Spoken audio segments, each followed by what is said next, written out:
Hey there everybody, it's Caitlin, your geeky girlfriend, coming to you from my car again. This is my new favorite place to record these videos. I just left Bath & Body Works, and I don't know if you guys will be able to see, like, I had to get a huge bag to hold all of the things that I just snagged from the new Disney Princess collection. Of course, like, you knew it was coming, so stay tuned for a haul of everything that I got. Honestly, the scents are all pretty amazing. I was a little bit nervous based on some of the notes, some of the videos that I've seen of people reviewing some of the smells. I honestly like them a lot more than I thought I was going to, but that's not the point of today's video. In today's video, we're going to talk about another book. I had a day off today, and so I was able to get a couple of books off of my table, out of my stack to return to the library, and off of my TBR. So we're going to be talking about The Perfect Son by Frieda McFadden, and I have actually read several Frieda McFadden books. This one is, I believe, number 6 that I've read. So stay tuned for the end of the video to see kind of where this one falls in terms of comparing it to other Frieda novels. Now, if you're new here, I'm Caitlin, and this channel has all things book, movies, TV. We're going to add TV stuff this year. I know I've been saying that for a couple years, but really, for real this time. And so this is like all things media, but I also do a lot of like Taylor Swift things and a lot of clothing things, and as I was just saying, like random hauls and outfit of the days and stuff like that. So it's just a little bit of everything, but most recently we've been coming on here to chat about books, and this book does mark book number 9 for the year. My goal is 48 books this year, and I did read 2 books today, both of which were Frieda McFadden. I'm pretty proud of it. That's the first time in a long time that I have read a book in a day, and I think it's just so fun to discover books that are that enticing and that intriguing that I'm able to finish them in one day. It is so cold here in Columbus right now that Chick-fil-A has updated, like, they don't have people standing outside, so they have like the microphones and whatever, and then they have card readers set up, and it's so cold here that my windows did not roll down, and so I had to like open up my door and get out, so that was kind of embarrassing, but it's okay, we made it. Chick-fil-A, of course, obviously. But anyway, so this is book number 9 for the year, and like I was saying, it's just really, you know, the more books that I read, there have been some that are not great, but it is still great discovering new books, new genres, and books that I'm so excited to read that I don't want to put them down. Like, this book was one that was on my list, and it had to go back to the library today on my day off, so I was like, okay, we're gonna read this book today. And honestly, I don't, even if I didn't have this internal deadline for myself, because it's just a library book, like, I know that you don't have to return the library books on the day that they're due, and you have a little bit of leeway, but for me, like, I still like to turn them in on the day that they're due. But even if I wouldn't have had that deadline, I still feel like I would have read this book in a day, because putting this book down, like, there wasn't going to be a really good stopping point in this book. And if you've read this book, you know what I mean. The Teacher by Frieda McFadden was very similar. So, like I have said in my other videos when I review Frieda stuff, she does write psychological thrillers, so they are intended to kind of mess with your mind a little bit. They're intended to keep you on the edge of your seat, to keep you guessing, making predictions, asking questions about these characters and their intentions. And as with any psychological thriller or any thriller, obviously there are some morally gray actions, and this one is no exception. So when comparing this one to The Boyfriend, which I also read recently in one day, go check out my video for that. By the way, my order from Chick-fil-A tonight was 12 count nugget meal with a strawberry lemonade. Now, the secret to Chick-fil-A is they have freshly squeezed lemonade, and then they have like a strawberry puree thing. Like, it's like fresh strawberries, and it is so good. It is my go-to drink at Chick-fil-A. Now, back to what I was saying. So, in familiar Frieda fashion, these are psychological thrillers, so the characters do some morally gray things. This one is,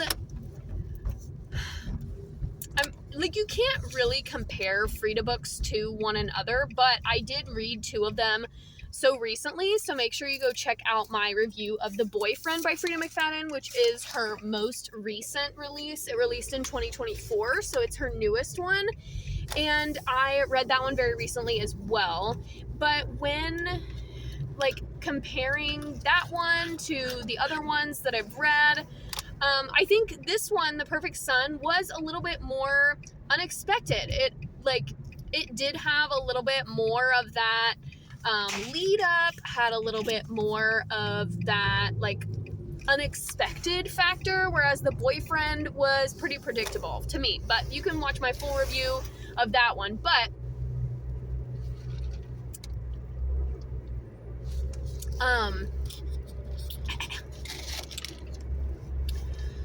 anyway, so like I was saying, these both The Boyfriend and The Perfect Son more so, it's just over 300 pages, so it really was you can sit down and read it in like one sitting, because there's not really a good stopping place in a book like that. You know, in a book that has 400, 500 pages, that's a bigger commitment. Whereas with this one came in at like 312 or 310. So it still is that over 300 page mark if that's something that you do in your book club, or for your reading goal, if you have a pages goal, which I know is a new thing that Storygraph is doing. If you have that app, you can set a pages goal for yourself. And for some people, that's their thing. Like, they want to read. I know a lady who only, she's in a book club and the books have to be more than 350 pages or they don't count towards the goal.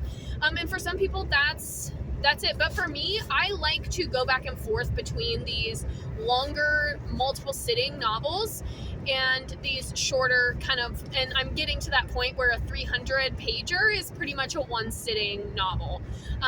If I have the perfect reading circumstances. So when I read The Perfect Son, I was alone by myself, and some people refuse to read thriller books in that condition, right? They're like, I want somebody at home, I want the TV on, because it just can be so, like, suspenseful and make you.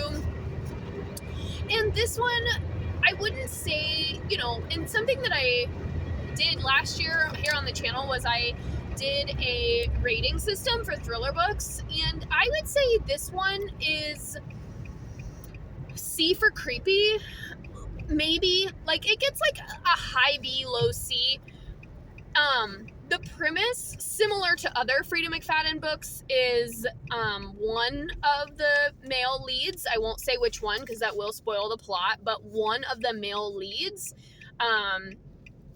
is a socio/psychopath. They kind of throw both terms around in the novel to describe the character, and you actually get the definition of a sociopath versus a psychopath from a therapist in the book, which that was like my favorite part. I was like, well, that is actually something super educational that I guess I had heard before, but I wasn't really sure if I knew the difference. But anyway, and a girl, typical thriller, a teenage girl goes missing, and they are accusing one of the characters of doing it because he has demonstrated sociopathic tendencies in the past. And so it is, the premise of the novel is kind of the female lead figuring out who or what that character did or didn't do. And that's why it's called The Perfect Son. It does kind of touch on, like, mother's intuition, nature versus nurture. Like, there are a lot of pretty deep psychological topics covered in this book. And yeah, I gave it a 4-star. I felt like it was very fast paced. I did like, it kept me guessing, but not like, it didn't have that like crazy plot twist that the teacher had or the housemaid's secret had, but it still was like, huh, like it did. Once I got about 75% in, I was like, the pieces started coming together. That was the element that I was missing from The Boyfriend by Frieda McFadden. Like, it didn't have that same level of big reveal to me. Like, the reveal was much more clear in The Boyfriend, but this one still had that element of surprise. I also did not read the back of this book, which is something that I typically will do, but I had just seen this one in half-price books and kind of on the library shelf, and I liked Frieda McFadden's other stuff well enough, so I just kind of went for it without really reading the back. And if I had read the back before, I had completely forgotten what it was about. So So yeah, I kind of went in blind and didn't really know what to expect, and I also didn't set any expectations for myself, which is probably why I enjoyed it a little bit more than The Boyfriend, because with The Boyfriend, I think I had set myself up too big. Like, I think I was really excited. Oh, this is her new novel. It's really exciting. But when you read a lot of the works from the same author, then not every book is going to hit. They're not all going to be 10 out of 10s. Or at least not in my experience. So you have to have some of those that are better than others. So when we're thinking about Frieda McFadden's books as a whole, I have read all 3 of the Housemaid books, The Perfect Son, The Teacher, and now The Boyfriend. And almost all of them start with the, by the way. But when thinking about where they rank, and if I were to compare apples to apples and compare all of Frieda McFadden's books against one another, The Teacher is definitely still well and above all of the other ones. That one, to me, it completely floored me. I still think about the events of that book, and I read it like in the middle of last year. So definitely, like, almost a whole year has gone by, and I'm still actively thinking about that book and how much I liked it and enjoyed it. And it was my first Frieda McFadden book, and I have a similar experience with Colleen Hoover, where like I read Verity first and then tried to read It Ends With Us and It Starts With Us, and neither one of them compared. So typically when I am introduced to a new author, the first book of theirs that I read is the one that sticks out and is the one that really stays with me for a long time. And I think that's going to be the case with Frieda McFadden as well. The Teacher is still well and above all the rest of them, but I did enjoy the second Housemaid book. The first one was just okay. Not my favorite, not my least favorite. And so that one, well, actually, if we are comparing apples to apples, The Housemaid was my least favorite. And then probably The Boyfriend. Like, The Boyfriend comes in probably 4th or 5th out of 6th now that I've read all these other ones. And then probably The Teacher's number 1. This one is probably number 2, The Perfect Son. And then The Teacher's number 1. Then probably The Housemaid's Secret. Then probably The Perfect Son. So that's number 3. So it makes the top 3. Then The Housemaid is Watching. Then The Boyfriend. Then The Housemaid. So that's probably my internal Frieda McFadden rating out of the ones that I have read so far. So my question to you, Frieda lovers who are on this, who follow me or subscribe to this channel, or even just watching this video if you're not even a subscriber yet, which one should I read next? I've heard good things about The Inmate, and I've also heard really good things about One by One, but I'm wondering how those two compare to the other ones that I've read. Now, interestingly, I am one of the only people that I know that actually liked The Teacher. A lot of people that I know did not like The Teacher. They felt it was pretty cringy, which is interesting, but like, that's a hot take, but it makes me think that my opinion of that book is a hot take. But anyway, so yeah, let me know in the comments which Frieda McFadden book should I read next, and if you have read The Perfect Son, where does it rank for you in your Frieda reader ratings. I think that's all I want to say about this video. Like I said, I would give it a C for creepy, like in between a B and a C on the spooky scale or the scary scale. It did not really, like, I would say the boyfriend actually had my heart pounding a little bit more intensely, because nothing really happens to the female lead in this one. Now, I will say, one thing that I did like about this one was it had similar storytelling to The Teacher, where it oscillated back and forth between the two female leads. And I say that nothing happened to the female lead. That's a lie. Like, one of the female leads, something does happen to. That's like the entire point of the novel and the whole plot point. But versus the boyfriend, where the female lead actually gets involved in the action, and so I think for that reason the boyfriend would get like a solid C on the creepy scale, and maybe would be a little bit more suspenseful and a little bit more intense for some readers. But oh, this is so spicy. Oh my goodness. Okay.